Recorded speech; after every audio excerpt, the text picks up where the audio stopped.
Hello everybody, I just wanted to give a quick rundown about what this episode actually is. This is my full David Golden interview. He was a Flintville Monster witness. The interview itself was featured in my documentary, The Flintville Monster, 50 Years Later. But this is just the full, partially unedited. I cut out some of the fluff and the setup portions, but you get the idea. If you want to watch the full documentary with several other witnesses, it's available at flintville50.com. That's FLINTBILLE50.com. This is, of course, the Caffeinated Cryptid Podcast Network. Everybody do me a favor, smash that thumbs up button and like this episode.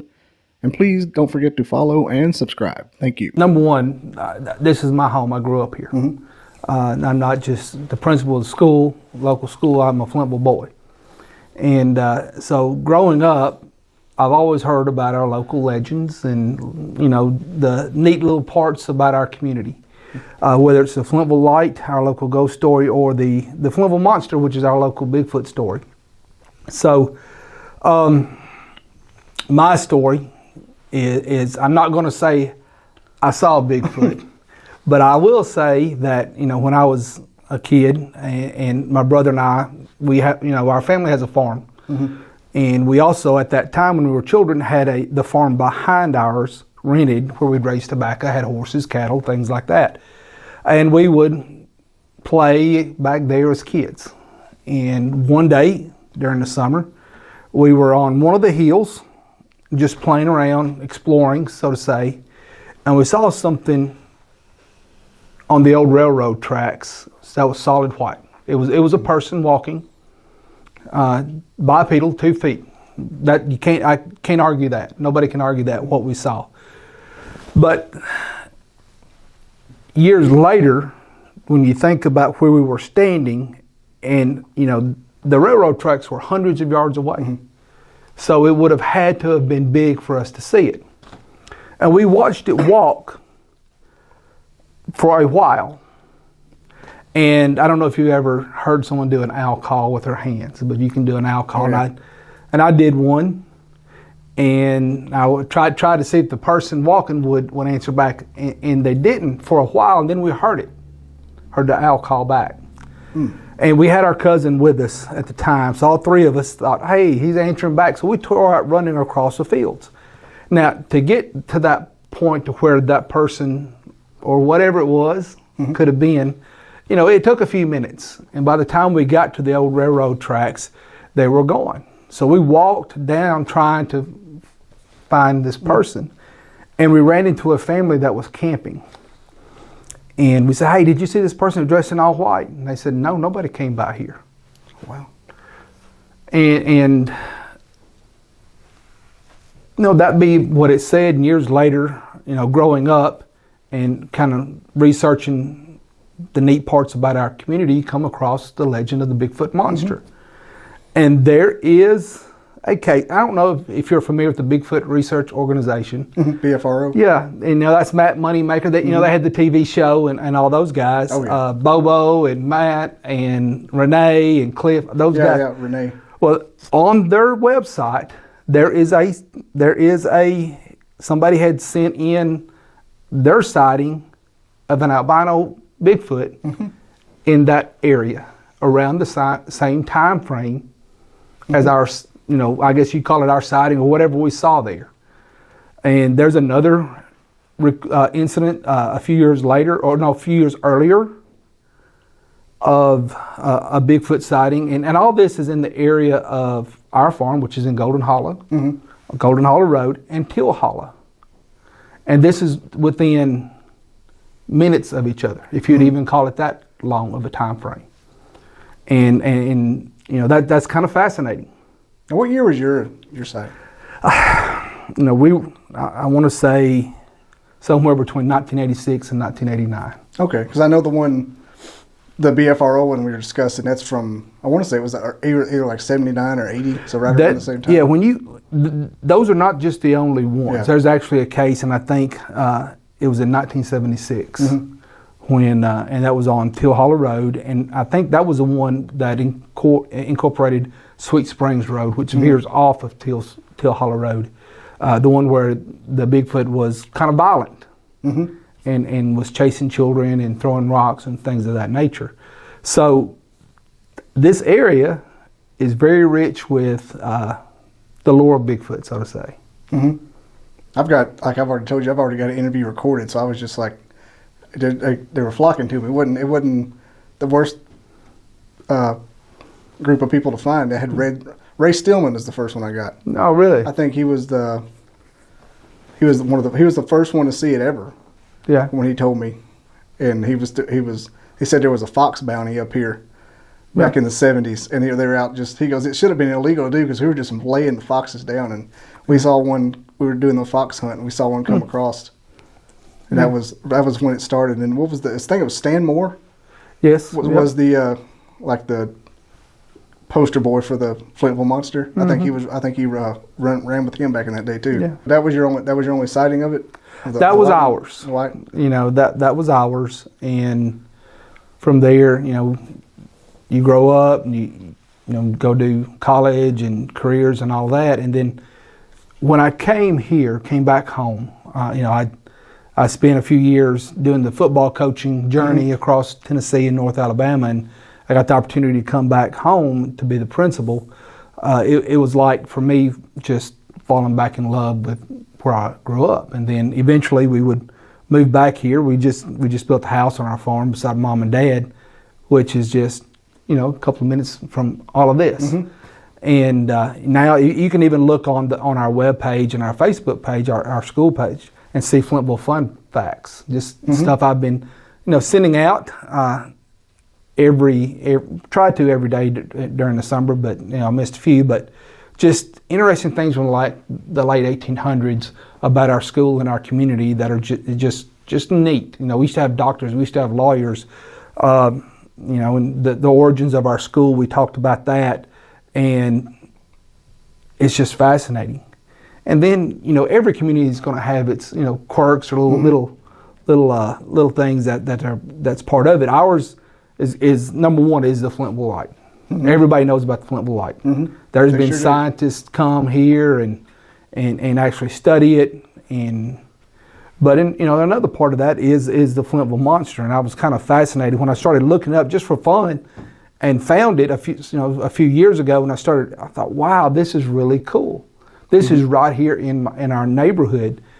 And I talked to the guy from East Tennessee State University last summer. He thought it was really neat. He had actually done his own article on it, and I don't know how he found it or whatever. And when I saw that, I kind of responded and said, hey man, I'm the principal of this area, and got to talking to him. And so we talked about it one day, and I just think it's really neat and something to be proud of, that our community is so rich with tradition, history, and even its lore. It definitely is. And yeah, Elias is really accommodating for me from the East Tennessee. Yeah. Yeah, there was Elias, wasn't it? Elias Massey? Something. I'd have to look it up. That. I actually got the article printed in the truck right now. I read it. Well, today. I think I may even have it pulled up here online. I just wanted to kind of refresh my, make sure if I can remember my password here. 2 more tries. You had to go home for the day. Yeah. Let's see here. What is this guy's name? Elias Murphy. And he was very nice to me. He thought it was kind of neat that I had emailed him. But it's just really neat. But even when you talk about Bigfoot or things like a Flintville light, you have to talk about what is the reality of it. It's neat to talk about the cryptids and the things that, but there's some science. There's a lot of science behind the possibility that there's something else out there. Especially when you get into the subsets of it now. It's what paranormal wise could it be? Yeah, like it's obviously not the population of mountain gorillas living on Teal Hollow Road. No. So where are they going? Where are they coming from? Well, even that. Can you talk about the giant gorilla that did live and was lived up to just several thousand years ago? The Gigantopithecus. Yes. 300,000 years ago. Yeah. So when you think about the earth and the world, that's just a fragment of time. Mm-hmm. We do know that exists. Now, in my opinion, is it a giant ape? I don't think so. But could it be another humanoid figure or another, ancient hominid that did survive? I think that's, Mm-hmm. take a look at, we know Neanderthals did exist. You know that the Denisovians did exist. Mm-hmm. And there is a theory that it could be a Denisovian, and I can't think, Dr. Meldrum at the University of, was it Illinois? Jeff Meldrum? Yes. Is he the one that's a professor at Yeah, or Iowa? I want to say he's out west, like Idaho. It might be Idaho. Yeah, it's Idaho. There's a population of humans now that have, and they've proven it, have some genetic features Mm-hmm. that have the DNA of the Denisovians that allow them to live at a higher altitude. Mm-hmm. And that's scientifically proven. So we know these things that exist. And I can't talk about the science without talking about, the biblical part of it. And Mm-hmm. there is a Oh, biblical part of it. Big part of it. When you read the Bible, in the book of Genesis, it talks about the Nephilim. Mm-hmm. And it talks about the sons of God and the daughters of man. Now, what we do know is the Bible teaches that they bred, that they had children, created the Nephilim.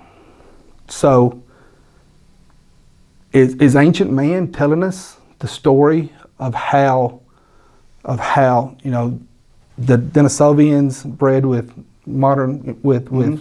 humans, and we do know that Neanderthals, it's been proven scientifically, bred with humans as well. Mm-hmm. So is ancient man, is the Bible telling us that story? I think it's possible. Yeah, there's a lot of people that think of that. It's like once a day on the Bigfoot groups. Yes. Are they Nephilim? Yeah, that is a legit possibility. And right here in our community, we have a lot of churches here. Faith is a big part of the Flintville community, and it would be wrong not to talk about that. For me to, Mm-hmm. and as a man of my own faith, but when you take a look at it and you read it as a book of faith. But when you look at the scientific part, is it possible? Is it possible? I think absolutely. And and there is even one of the books of the Bible that didn't make it. The non-canonical books. Yeah. And I can't remember which one that talks about the Watchers. The Enoch, I believe. Enoch, yes, Yeah, Book of that's the Enoch, big one. absolutely. And the way I understand it is they didn't talk; they just watched. That would explain what they do a lot. Well, just watching. Yeah, absolutely. So I think that it's very thought provoking Mm-hmm. to think that maybe this is not just something that you watch and some people just kind of laugh it off. Maybe there is a real factor that there's something else out there. And we do know that other humanoids did exist. Other branches of the human line did exist, and they interbred. That's you can't deny that. It's in the Bible, and it's scientifically proven. It's on the Ancestry.com. Like Neanderthals are in there. It's wild. And the angel thing, to me, I think people like to dismiss it because they like to dismiss anything biblical Yes. off the top. But the angel thing, to me, really adds to the fact that they may have some woo to them. Yeah, absolutely. And the Bible says a lot of stuff is just basically a recount of what people saw and retold over the fires till the Jews wrote it down, or whoever came before them. Absolutely. So this is neat. To think that that I may have seen something. Yeah. I know for a fact I saw a figure that was solid white, whether it was a man, a very tall man, in a white suit in the middle of the summer, Yeah. walking down the old railroad tracks, or it was something else. Or a Nephilim. Yeah, you don't know. But we did run into a family, and we were just boys at the time, but we did run into a family not far down from where we had rented, where we had run to meet, run to the railroad tracks, that was camping. And we asked him, hey, did you see a guy walking? Is it all white? And he said, no, we ain't seen nobody. We've been here for hours. That's crazy. It means either came out or appeared. Yeah, and then when you find this stuff, about on the Bigfoot Research Organization on their webpage, and it talks about Teal Hollow Road, Sweet Springs Road, that's on the other side of that hill. Mm-hmm. And I'll show you that here in a little bit when we take our ride, so you can understand that, hey, there's a little hot spot here. And I do know I do have a friend, actually he's my dad's friend, who was a big hunter up until a few years ago. I mean, a legit one of those guys that traveled and hunted. And he was hunting across the Elk River, and he swears to this day he saw one. And this is a highly intelligent man. He's successful in life. Good, he's not somebody that would make something up, is what I'm saying. He'll tell you to your face, yeah, I saw one. They're out there. Like right up here on the Elk? Yes. I believe it. Because it is just wild as it can be out there. And up until, last 20 years, and we're still a very rural, number one, a rural community, but Lincoln County as a whole is very rural. And when we go on our ride, I'll show you these houses weren't here when this happened. It was even more rural in the 80s, 70s. And you go, obviously more further back in time, you go, the less houses and stuff you're going to have. But, just between us, I'm 49 years old. I was 12, 13, 14 when this happened. So it wasn't that long ago. Yeah, the 80s that's modern. Yes. Yeah. It's a shame you couldn't have an iPhone then. It wouldn't have mattered. That's another thing, is the way they mess with electronics. That's something that the more I watch, of this stuff, and I watch as much as I can. My wife just dies laughing. Hey, I'm watching Bigfoot again or something. She just rolls her eyes. But the more this stuff comes out that they can do that or whatever, it makes you think, what is it? And me talking to witnesses will get me, because they say the same thing. Mm-hmm. And guys in Vermont, guys in Minnesota, like 70-year-old dudes that can't work technology and telling you this. I mean, there's something to it. Either they're hurting to be known or not forgotten about, or they're telling the truth. Have you ever gone out and done the wood knocks and stuff? No, I've been with, like I said, the research teams. I've never done it myself. Now, I've tried it down on the farm. Now, I haven't gotten any responses yet, but I have tried it, and it's kind of fun to do. But I don't know what I'm going to do and how I'm going to react if I get a return knock or something like that. You better be careful. It could be mating calls. No, Lord, no. You never know what they're saying. No. But that's what that's a whoop. Like, you don't know what you're saying to them. No, you don't. No, you better watch out, because if it is out there, look out.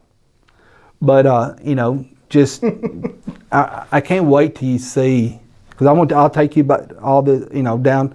We'll go by my house and my farm, because you have to go down there and hang a left to get to the farm behind us, and you can see how, number one, how beautiful it is, but number two, the hills and the little valleys and the things, and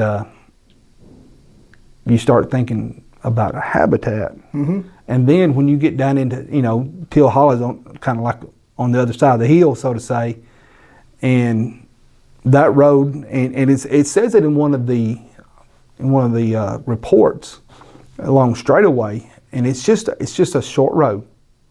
It's just a short road, but it's surrounded by trees and woods, and until recently there weren't any houses there. Yeah, they look fairly new. Yes. On the map. Yes, absolutely. They're some of it is just in recent years, like the last few years, and then some of them, the last 15 to 20, people have, those farms there have kind of, broken up and sold. Yeah. People have built houses, and there's a couple of hunting houses, and then the offshoots to where all the other farms are off of that.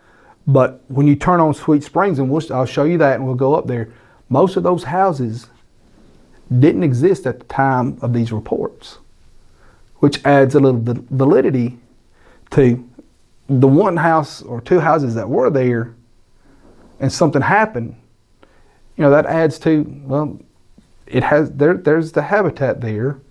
There's nobody else around. Mm-hmm.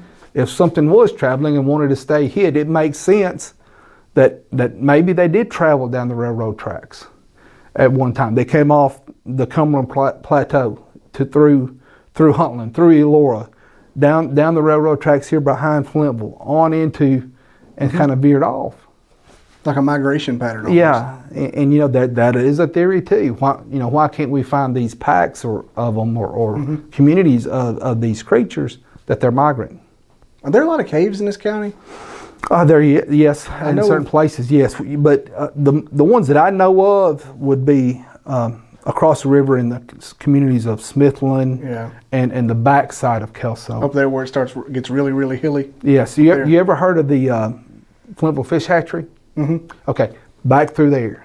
And that's where, I told you about my friend a few minutes, or my dad's friend that swears up and down that he saw one. That's where he was hunting, is way back there. Oh, really? He was out that far? Yes. Yeah. And it'll run into, eventually, Moore County.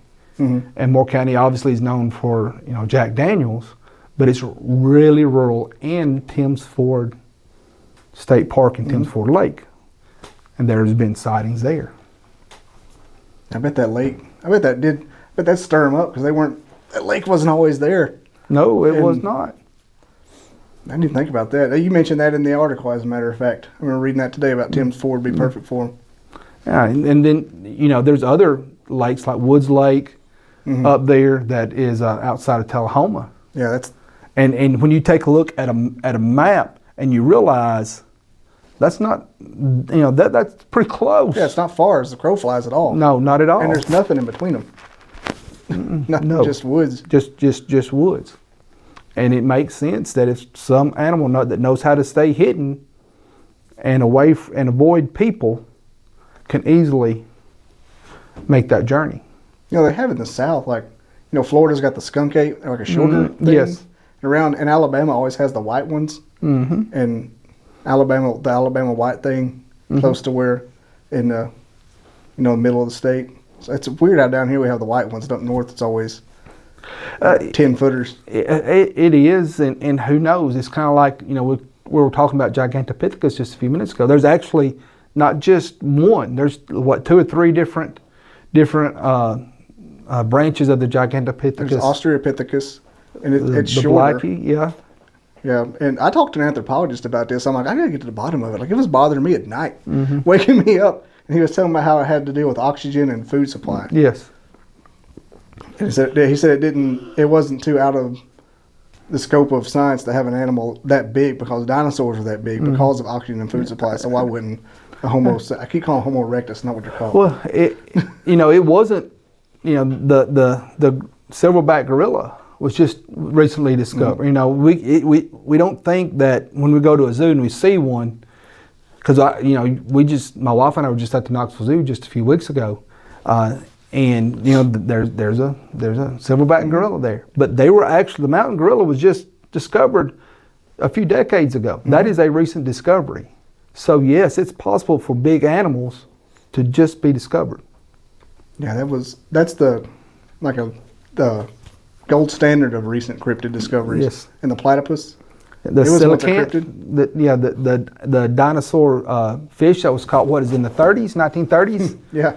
And that thing's huge. And they thought that one extinct millions of years ago, but no, it's still there, and several have been caught. Yeah, I think it's a little arrogant of us as humans sometimes that think that we know where everything is. Well, I totally agree with you, and as a person of faith, a Christian, to think that you can put limits on God and what He can create, I think that's very wrong. We know God created everything, and who's to say He didn't?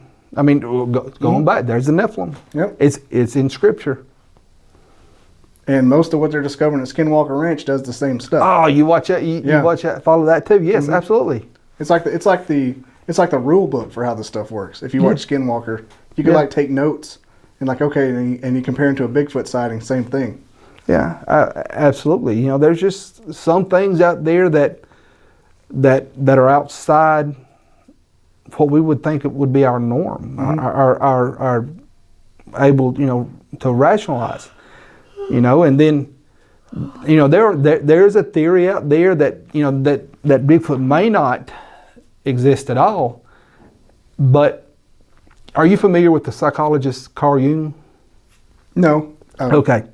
So I'm going to ask you a question. Carl, you say Carl Jung? I've probably heard the name before. Yeah. He came up with the idea of the collective unconscious. That's that part of our brain and our subconscious that binds us all together. When we watch shows like The Lion King or Star Wars, or we read about King Arthur, essentially that's the same story. There's a hero. They have a group of companions. There's an evil figure. A lot of times there's, an evil figure that will ultimately at the very end have a good heart, kind of like Darth Vader. But Star Wars and Harry Potter the same. Harry Potter, yes. It's when you take a look at it, it's the same story, just told differently. And there's an idea that this Bigfoot character is something that our subconscious from ancient man shares. It could be that thing that's relating us to. We don't know what a Neanderthal is, or a Denisovian, or something else. And ancient man couldn't rationalize that, and they would tell their children or create campfire stories. Don't go into the woods because of this. There's the Celtic god of the forest, the Green Man. And when you think about these things and how they are similar, there's an idea that maybe we're not seeing a Sasquatch, so to say, but our subconscious is making us think that we do see something, because subconsciously we're supposed to be afraid to go into the woods. Or if something moves and we don't know what it is, maybe that's what it is. There's all kinds of theories, from everything from the Nephilim to, no, this thing is real, or it's an ancient subspecies of a human that still exists, but it's just migrant, and we can't see it, to the collective unconscious that tells us, because the woods are dark and can be scary at times, and we don't know what's actually deep into them, don't go in there, because there's something in there. And maybe something flashes when we are in there, and we thought, that's there it is, that's the demon of the woods, or code. Yeah. Like the uncanny valley. Yes. We're scared of things that don't look like us, but they do a little bit. There's also the tulpa, that we just created them. Oh yeah. Everybody thinking about it. Well, yeah, that all that, the human mind and can play tricks on us, and it can be very complex at times of what drives us as people, and what also binds us together. We always need a hero, whether we understand it or not. Whoever that person could be. It could be a military hero. It could be a politician. It could be a local person here. It could be a firefighter who ran into a building and saved someone's life, and we put them out on the news. We've got to have that hero, and we have to celebrate not only that person, but the people who helped that person. And and there's also we have to have a bad guy. We have to have a villain in life, and whether it's whoever. Or whatever you want to say, these things are real, according to Carl Jung. We also have to have a band of companions around us. There's and these things, I think, is fascinating, especially when you can try to tie them into what we're talking about today. Bigfoot that is a theory. That is an idea. It's all right there together in human psyche. Yes, sir. That was a really good half-hour segment there. I hope so. I hope hope you enjoy it and people have a good time with it. It's the first. I used to do in-persons all the time before I changed it. Before I niched down real bad. I niched down a lot, but now I don't do it much anymore because everybody's all over the world. Spend like an hour or two at Nathan's house because. Well, that was me trying to get material at my friend's house. We just talked about Back to the Future on his porch. That's why I know you One of the ultimate 80s movies. I think Back to the Future is the perfect movie. Absolutely. Because it has something for every single person. Yes. Can't Buy Me Love, one of the greatest. Top Gun. I just watched Top Gun again last week. Huey Lewis in the News. Yep, absolutely.